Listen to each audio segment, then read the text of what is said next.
Hello everyone, it's me, and today let's learn about listening and talking interestingly together. Let's go. If you thought Yanny versus Laurel was mind-blowing, you ain't seen, or should I say, you ain't heard nothing yet. Because this auditory illusion that popped up in the wake of Yanny versus Laurel is so much better. Unlike Laurel, most people can actually switch between what they're hearing with this one. In fact, the effect here is so strong you'll never be able to trust your own senses again. So even if you have heard of this one before, stick around, because to analyze the truth of what's going on in this one, we're gonna be unwrapping a whole slew of other illusions that prove just how lazy and easy to manipulate our brains actually are. How to manipulate the other people's brains, your brains. First, just listen. Don't go down in the comments yet. What did you just hear? Did you hear this word? Or did you hear this? Now, try switching between them by focusing on one word at a time.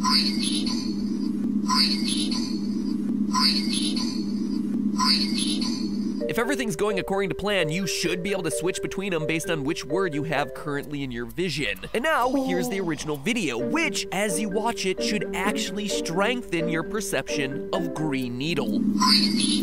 But here's the kicker. What's actually being said here is Brainstorm. That's the character's name from the show Ben 10 where this toy originates. But how all this works is gonna blow your mind. Blow your ears. Wait, no, that just sounds painful. Anyway, hello internet. Welcome to Game Theory. the show. Oh my gosh! Hello everyone, welcome to Film Theory.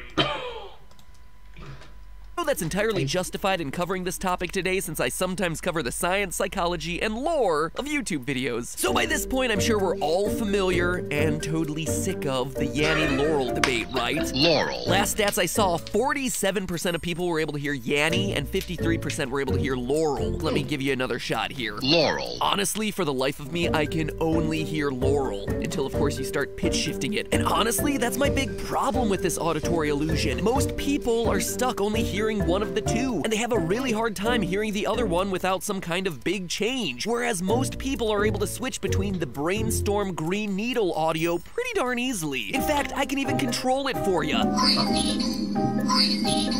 don't even have to show the words.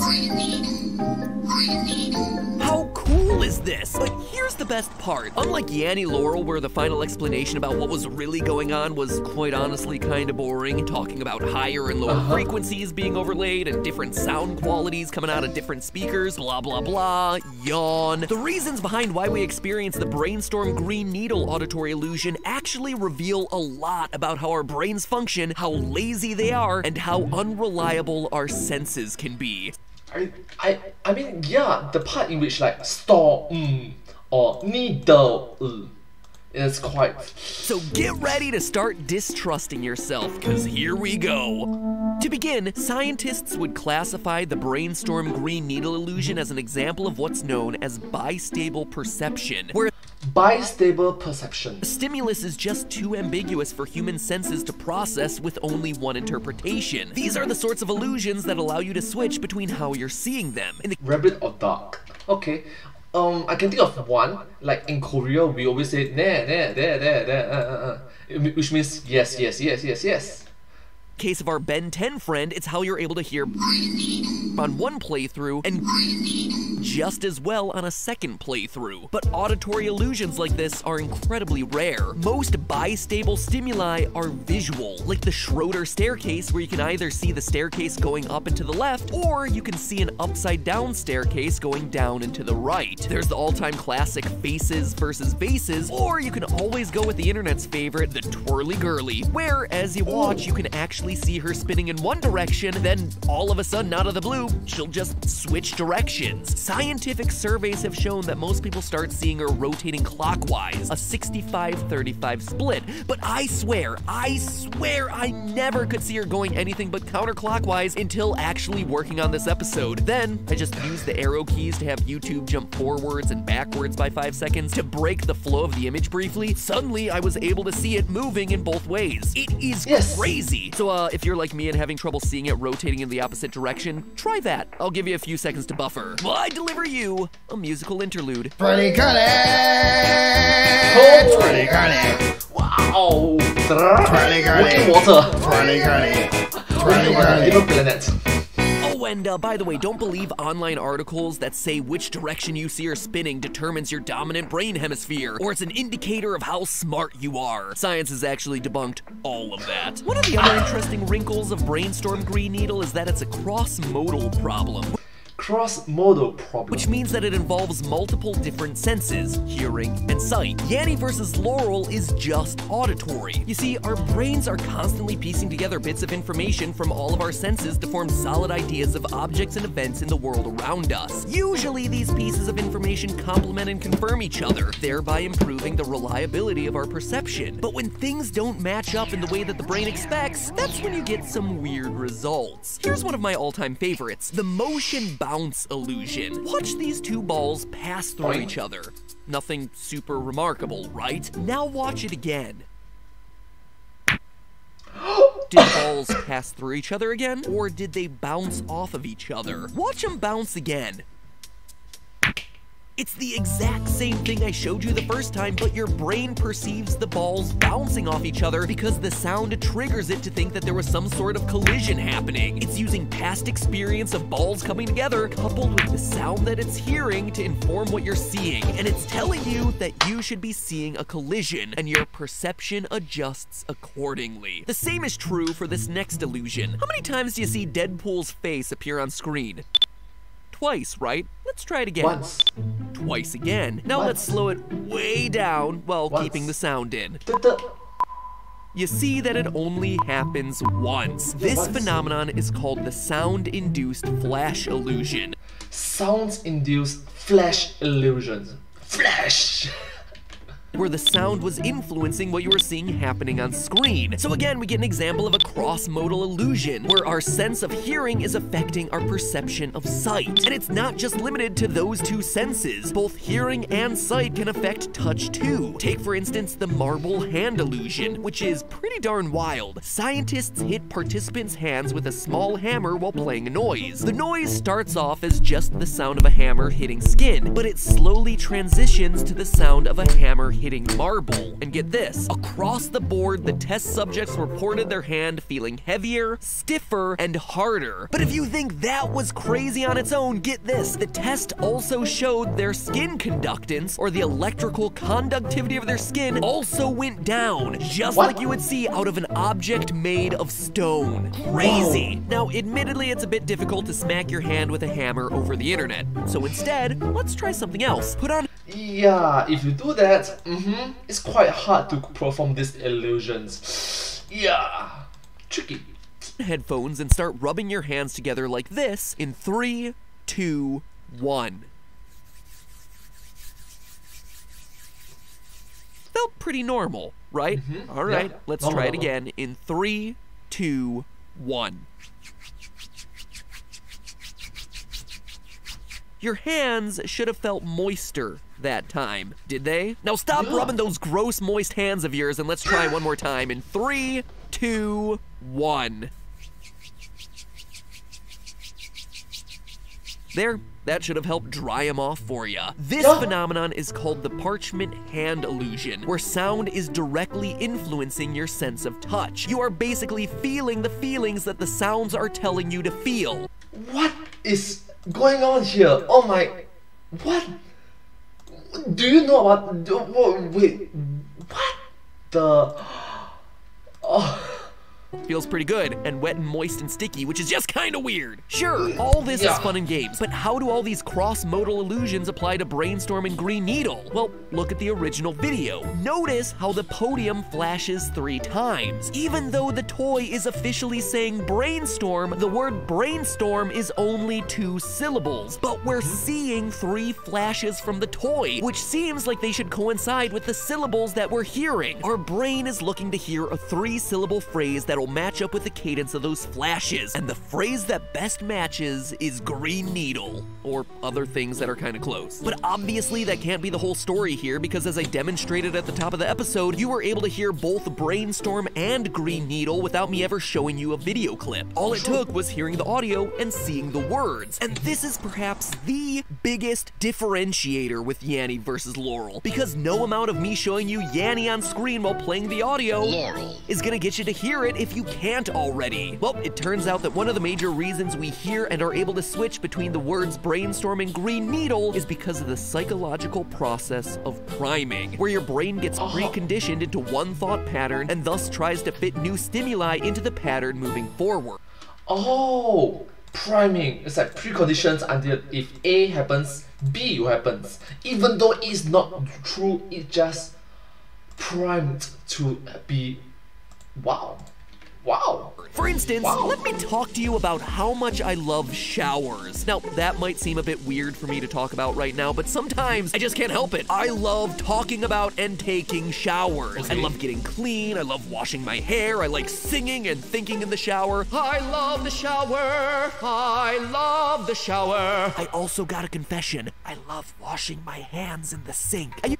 I love the shower, I love the shower. I also got the same. Use Old Spice in water, or Dove in water mostly, but sometimes if I'm feeling particularly wild and slippery, I'm not opposed to the occasional Irish Spring in water. But with the rubber ducky. Enough about my bathing and hygiene habits. If I were to ask you to complete this word that you see on screen right now, what would you say? Soap. Most people at this point should say soap, thanks to the effect of priming, specifically associative priming. I got you thinking in the pattern of bathrooms and washing, which makes you much more likely to see those letters and think soap rather than things like step, stop, seep, or any of the other words that fit that pattern. Think about associative priming like a web, with each word as its own node in that web. I activated all of the words around soap without actually saying soap itself. Wait, what?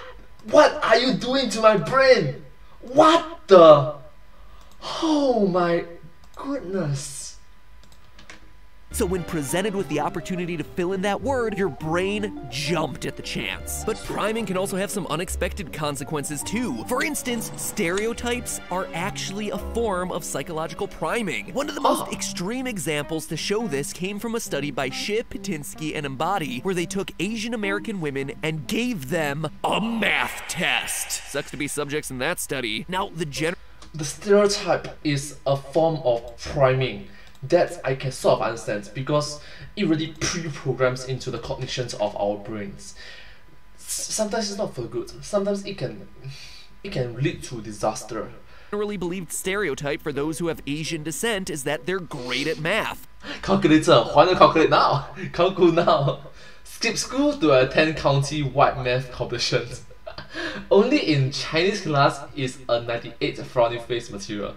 Asians. Oh. And conversely, the stereotype for women is that they're worse in math than men. Hey, don't shoot the messenger. I'm not the one who said it. It's society, okay? Take it up with society. Society stereotypes have to change, need to change to treat both genders more better, okay? Significantly more better. Significantly more better is it a word? No. That's not a word, more better, right? Much better, yeah, much better. You probably already have on Twitter somewhere. Anyway, in the test, one group was primed to focus on their Asian identity, and the other was primed to focus on their female identity. And get this, the group who was primed with the positive stereotype outperformed the control group, while the one who was primed with the negative stereotype performed worse. Now, when it comes to brainstorm versus green needle, when you choose to focus on one of the two words on screen to try and switch what you're hearing, that's direct priming in action. You're using visual stimuli to trigger your brain into thinking along a certain pattern. And what you hear is affected accordingly. Honestly, if I were to say brain needle and then show you the words brain needle and then play the clip for you, there's probably a pretty strong likelihood that you just heard brain needle. And that isn't even one of our options. It's priming in its prime. You've been primed in a way that the Yanny Laurel auditory illusion could never do. So in short, I hope today's episode proved two things for you. First, that your senses are actually completely unreliable. We can't count on our brains to tell us anything accurately. I mean, think about it. Every second, your brain is trying to make sense of all your sensory inputs to create a mental map of the world around you. A mental map around you. Processing power this takes is immense, estimated to be up to the equivalent of 100 million MIPS. That's 100 million instructions per second if your brain were built like a standard computer. So your brain comes up with all sorts of shortcuts to help you quickly sort and categorize things in patterns. Tactics like priming means that we don't have to consciously look at every item in a room and rack our brains for a definition. I think that's one of the reasons why some people can, through practice, they can speak multiple different languages. My goal is to be a hyperpolyglotism, hyperpolyglot, in which I can speak significantly more language than a normal polyglot, than a normal linguists, in which I have to prime myself to speak more, listen more of that particular language, be more familiarized with that kind of languages. You just instantly know that a chair is a chair is a chair, despite all three of those things looking fairly different from each other. And secondly, look on the upside. The next time one of these controversial mystery videos hits YouTube and the rest of social media hard, you'll know the secrets behind why everyone's losing their collective online shorts, and you'll be able to be the person to set the record straight. Instead of shaming people because they're too old to hear the right word, or going on a rage-fueled bender in the comments section, you'll be able to tackle the next magic video craze armed with the knowledge that all of our brains have a little bit of faulty wiring, and that using just a little bit of science, we can trick them into seeing and hearing and feeling all sorts of crazy, inexplicable things. Thank you so much, MadPat. Yes, that's right. This sort of openness, this sort of welcoming things need to be properly educated with appropriate educations involved. You need to be taught, you need to be you need to be educated, you need to learn more of these sort of things instead of just being stereotyped in this kind of priming involved. So that when you recognize that this kind of stereotype is involved, this sort of priming is involved, you can counterattack, you counter-react, you can know what is right and wrong about it. Openness requires education. Except they're totally splicable. We just splicked them. Remember that our brains are doing a lot of work all the time, so they're always looking for ways to be lazier and work more efficiently. Now, you're armed with the knowledge that the illusions we covered today are all examples of what happens when things slip through the cracks. The imagination and creativity part of human mind, right, is really important to keep on improving with proper growth. Unfortunately, after watching this episode, you've also realized that you've been primed to click on the subscribe button as soon as I say, but hey, that's just a theory, a film theory. And actually, if we're being 100% honest, it's more likely that you've been primed to just click to another video when I say those words. But hey, a click on the subscribe button would be really nice and really appreciated. And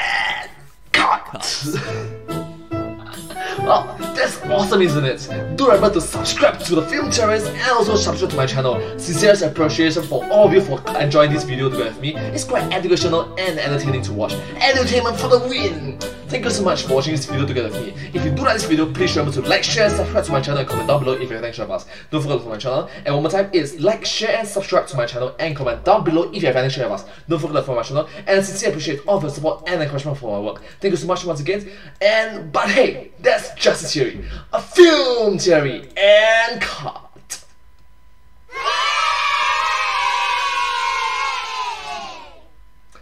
And I hope to see you all in my next video. Bye bye! Once again, subscribe to my channel! Thank you so much! Thank you. Subscribe.